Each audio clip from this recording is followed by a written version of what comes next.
அனைவருக்கும் வணக்கம். நம்ம sociology optional answer writing series பார்த்துட்டு இருக்கோம். ஒவ்வொரு கிளாஸ்லையும் ப்ரீவியஸ் இயர் கொஸ்டின் பேப்பர் ஒன்று எடுத்து அந்த கொஸ்டின் நாம எப்படி ஆன்சர் ரைட்டிங் பண்ணலாம் அப்படிங்கிறத பார்த்துட்டு இருக்கோம். அந்த வகையில் நாம 2022ல் பேப்பர் 1 இருக்கக்கூடிய question number 4C, what is reliability and explain the different test available to social science researchers to establish reliability அப்படின்னு கேட்குறாங்க. இந்த கொஸ்டின் என்ன கேட்குறாங்கன்னா, ரிலையபிலிட்டினா என்ன, இந்த ரிலையபிலிட்டியை நாம் என்ஷூர் பண்ணுறதுக்கு சோஷியல் சயின்ஸில் என்ஷூர் பண்ணுறதுக்கு என்னென்ன மாதிரியான டிஃப்ரெண்ட் டெஸ்ட் இருக்குது அப்படின்னு கேட்குறாங்க. சரியா, இது கொடுத்தா நம்ம இந்த கிளாஸில் ஆன்சர் ரைட்டிங் பண்ண போகிறோம். ஃபர்ஸ்ட் நாம ரிலையபிலிட்டினா என்ன? ரிலையபிலிட்டினா nothing but consistency in result, அவ்வளோதாங்க. ரிலையபிலிட்டினா என்ன? நம்பகத்தன்மை. அந்த நம்பகத்தன்மை எப்படி உருவாகும்? ஒரு பழமொழி கூட இருக்கும், கெட்டவனா மாறுறதுக்கு கெட்டவனா பேர் எடுக்க ஒரு நாள் போதும், ஒரு நல்லவனா பேர் எடுக்க ரொம்ப வருஷங்கள் ஆகும்னு சொல்லுவாங்க. ஸோ அது போல் இந்த ரிலையபிலிட்டினா என்ன?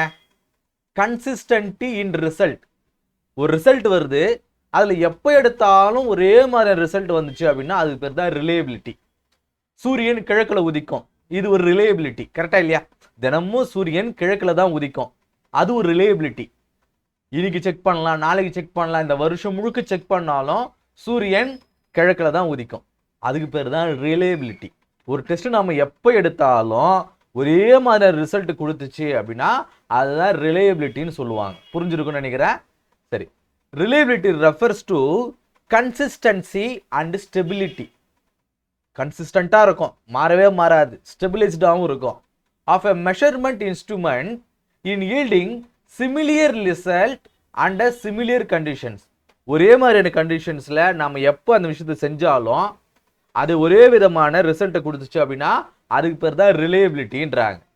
சோஷியல் சயின்ஸில் ரிசர்ச்சர்ஸ் வந்து ரிலையபிள் டூல்ஸை என்ஷூர் பண்ணுவாங்க. Reliable tool ensures that findings are not affected by random errors or researcher biases. அதாவது என்ன சொல்கிறாங்க, இப்போ நம்ம முன்னாடியே பார்த்துருப்போம், லாஸ்ட் கிளாஸில் இந்த டேட்டா கலெக்ஷன் அப்படிங்கிற ஒரு டாபிக் பார்த்துருப்போம். ஒரு டேட்டா கலெக்ஷனில் ஒரு பர்சனல் பயாஸ் வந்து எப்படி அதை இன்ஃப்ளூயன்ஸ் பண்ணக்கூடாதுன்றது நம்ம சொல்லியிருப்போம் இல்லையா? ஸோ அது போல் இந்த ரிசர்ச்சரில் ஒரு டேட்டா கலெக்ட் பண்ண போகிறாங்க. இப்போ உதாரணத்துக்கு ஒரு கிராமத்தில் மக்கள் தொகையை கணக்கெடுக்க போகிறாங்க. அந்த மக்கள் தொகை கணக்கெடுக்கும் போது சாதி வாரியாக மக்கள் தொகையும் வந்து எடுக்கணும்னு நினைக்கிறாங்க. அப்படி எடுக்கும் பொழுது பர்சனல் பயாஸ், இல்லை இந்த சாதிக்காரனை நம்ம குறைவாக தான் காட்டணும், எண்ணிக்கையில் காட்டணும், இந்த சாதிக்காரனை அதிகமாக நம்ம உயர்த்தி காட்டணும் அப்படிங்கிற மாதிரியான எண்ணெல்லாம் அந்த பர்சனல் பயாஸ் வந்து இந்த ரிசல்ட்டில் வரக்கூடாது அப்படிங்கிறதுக்காக சில டெஸ்ட் வந்து அவங்க வச்சுருக்காங்க. இந்த டெஸ்ட் இந்த ப்ரொசீஜர் நம்ம ஃபாலோ பண்ணுறதுனால எந்த ஒரு எதுவுமே வராது. இப்போ நீங்கள் டிஎன்பிஎஸ்சி கொஸ்டின் பேப்பர் நீங்கள் அந்த ஓஎம்ஆர் ஷீட் வந்து ஷேடிங் பண்ணுறீங்கன்னு வச்சுங்களேன். அப்போ அந்த ஷேடிங் பண்ணும்பொழுது நீங்கள் பார்த்துருப்பீங்க, ஷேடிங் பண்ணது பிறகு ஏல எத்தனை எழுதியிருக்கும், பியில் எத்தனை எழுதியிருக்கும் அப்படிங்கிறத கீழே அந்த கால்குலேட் பண்ணி கீழே பாட்டமில் போட சொல்லுவாங்க. அது காரணம் என்ன?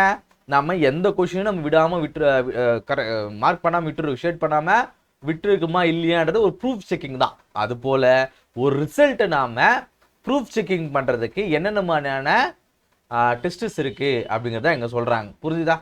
முதல்ல ரிலையபிலிட்டினா என்னன்றதை சொல்லிட்டோம். ஸோ எதுக்காக நம்ம டெஸ்ட் வச்சுருக்கோன்றதை சொல்லிட்டோம். இப்போ ஒவ்வொரு டெஸ்ட்டாக பார்த்துருவோமா? ஃபர்ஸ்ட் நம்ம பார்க்குறது ரொம்ப ஃபாஸ்ட்டாகவே சொல்லிடுறேன். இது அந்தளவுக்கு இந்த போல்டாக வந்து ஹைலைட் பண்ணி வச்சுருக்கிறோம் பாருங்க, இது மட்டும் முக்கியம். அதை மட்டும் நல்லா ஞாபகம் வச்சுக்கோங்க. மற்றதெல்லாம் வந்து உங்கள் ஓன் வேர்ட்ஸ்லேயே கூட நீங்கள் எழுதிக்கிங்க. புரியுதுங்களா? ஃபஸ்ட்டு வந்து ரீடெஸ்ட் ரிலையபிலிட்டி. ஒரு டெஸ்ட்டு எடுக்கிறோம், அந்த டெஸ்ட்டு வந்து திரும்ப ஒரு பீரியாடிக் டைமில் திரும்ப அந்த டெஸ்ட்டு எடுத்து நம்ம செக் பண்ணிக்கிறோம். அதுக்கு பேர் தான் ரீடெஸ்ட் ரிலையபிலிட்டி. ஒரு கிராமத்தில் போகிறோம், மக்கள் தொகையை வந்து 1000 பேருன்னு காட்டுறாங்க. ஒரு 2 மாதத்துக்கு பிறகு திரும்ப போகிறோம், திரும்ப போயிட்டு எடுக்கிறோம், திரும்ப அதே மாதிரி 1000 தான் இருக்கும். அது ஏதாவது குழந்தைங்க பிறந்திருக்காங்க, எல்லாரும் இறந்துருக்காங்க அப்படின்னா அது பேலன்ஸ் ஆகுதா இல்லையா அப்படிங்கிறது இந்த ரீசெக்கிங் வந்து நம்ம பண்ணிக்கலாம். அது interrater reliability, comparing the level of agreement among different observers or coders. இப்போ நாம் அப்சர்வ் பண்ணி வச்சுருக்கோம், இதே மாதிரி வேறு ஏதாவது நம்ம மற்றவங்க யாராவது சர்வே எடுத்திருப்பாங்க இல்லையா, அவங்கக்கிட்ட நாம் செக் பண்ணிக்கிறோம், ஓகேவா இது அப்படின்னு சொல்லிட்டு. parallel form reliability, using two equivalent versions of test to measure the same concept.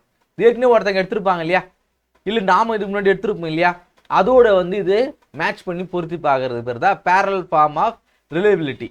அடுத்து split of reliability, dividing a test into two halves and correlating their scores to assess internal consistency.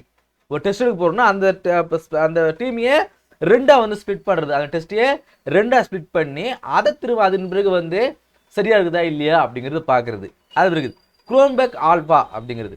A statistical measure that indicates internal reliability of a scale or questionnaire. நமக்குள்ளே சில questions நம்ம வச்சுக்கிறது குரோன்பெர்க் alpha அப்படிங்கிறது. இப்போ table நம்ம பார்க்கறல 1 2 2 2 4 அப்படின்னு சொல்லிட்டு அப்படி சொல்லும்போது நம்ம கரெக்டாக எழுதியிருக்குமா இல்லையா அப்படிங்கிறது சின்ன வயசில் ப்ரூஃப் செக்கிங் பண்ணுவோம். எப்படின்னா இந்த இதோட பெருக்கி நம்ம போகிறது சரியா இருக்குதா இல்லையான்னு சொல்லிட்டு கூட்டி கூட்டி போட்டு பார்ப்போம். சின்ன வயசில் ஒரு 1வது 2வது படிக்கும் போதெல்லாம் அந்த வாய்ப்பாடு தெரியல எழுத சொன்னாங்கன்னா வாய்ப்பாடு தெரியாது, ஆனால் அதை கூட்டி கூட்டி போட்டுருவோம். ஒரு 12வது வாய்ப்பாடு 9வது வாய்ப்பாடுலாம் கஷ்டமாக இருக்கும். அப்புறம் என்ன பண்ணுவோம், ரெண்டுத்தையும் கூட்டி கூட்டி எழுதிட்டு வந்துடுவோம். ஆனால் சொல்ல சொன்னால் வராது. ஸோ அது போல் ஒரு மெஷர்ஸ் அதை அவங்க கொடுத்துருக்காங்க. ஸோ ஒரு high reliability strength the credibility and replicability of research findings in social sciences. இந்த மாதிரி டெஸ்ட்லாம் நம்ம எதுக்காக கண்டக்ட் பண்ணுறோம், ஒரு ஹை ரிலையபிலிட்டியை அந்த கன்சிஸ்டன்சியை கொண்டு வரதுக்காக தான். இது மாதிரி கொண்டு வரதுனால நமக்கான அந்த ரிசல்ட்டில் ஒரு கிரெடிபிலிட்டி இருக்கும் அப்படின்றாங்க. இது குறித்து நீங்கள் டீட்டெயில்டாக நான் ஒவ்வொரு டெஸ்ட்டையும் நான் போயிட்டு ரொம்ப டீட்டெயிலாக தெரிஞ்சுக்கணும், நான் அதில் பெரிய எக்ஸ்பர்ட் ஆகணும் அப்படின்லாம் நினைக்காதீங்க. சோஷியாலஜி அப்படிங்கிறது எல்லா சப்ஜெக்ட்டுக்குமே அதான் சொல்லுவாங்க. யூபிஎஸ்சியை பொறுத்த வரைக்கும் இந்த ஒவ்வொரு டாப்பிக்கும் நான் வந்து இன்டெப்த் நாலேஜாக எனக்கு வேணும், இது நான் அப்படியே கரைச்சி குறித்து தான் நான் வந்து ஜாப் வாங்குவேன்னா ஜாப்லாம் வாங்க முடியாது. அதனால் இருக்கிறத படிங்க, அவ்வளோதான்.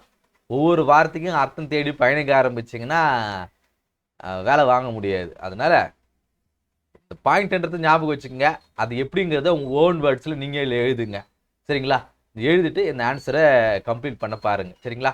நீங்கள் என்ன பண்ணுங்கள், இந்த ரிலையபிலிட்டினா என்ன அப்படிங்கிற அந்த டாப்பிக்கை புத்தகத்தில் படிங்க. அது பிறகு என்னென்ன டெஸ்ட் வந்து இருக்குது அப்படிங்கிறதையும் புத்தகத்தில் ஒரு வாட்டி படிச்சுட்டு கோ த்ரூ பண்ணிவிட்டு, இல்லை நான் சொன்னதே உங்களுக்கு புரியல அப்படின்னாலும் ஒரு வாட்டி புத்தகத்தை எடுத்து படிங்க. இது வேணும்னா அப்படியே ஸ்க்ரீன்ஷாட் எடுத்துக்கோங்க. ஸ்க்ரீன்ஷாட் எடுத்துகிட்டு ஒரு வாட்டி புத்தகத்தில் படிச்சுட்டு இன்றைக்கே இந்த கொஷினை எழுதி பாருங்கள். ஒரு நாளைக்கு ஒரு ப்ரீவியஸ் கொஷின் ஆன்சர் ரைட்டிங் அப்படிங்கிறது நம்ம ஒரு டார்கெட். ஸோ அதன்படி வேகமாக இந்த சோஷியாலஜியில் இருக்கக்கூடிய எல்லா கொஷின் பேப்பர் எல்லா கொஷின்ஸையும் நாம் எழுதி முடிச்சிடுவோம், சரிங்களா? ஃபஸ்ட்டு நம்ம இந்த 10 மார்க்கவே தான் போயிட்டுருக்கோம். இன்னும் 15 மார்க்குக்கு 20 மார்க்லாம் நம்ம போகவே இல்லை.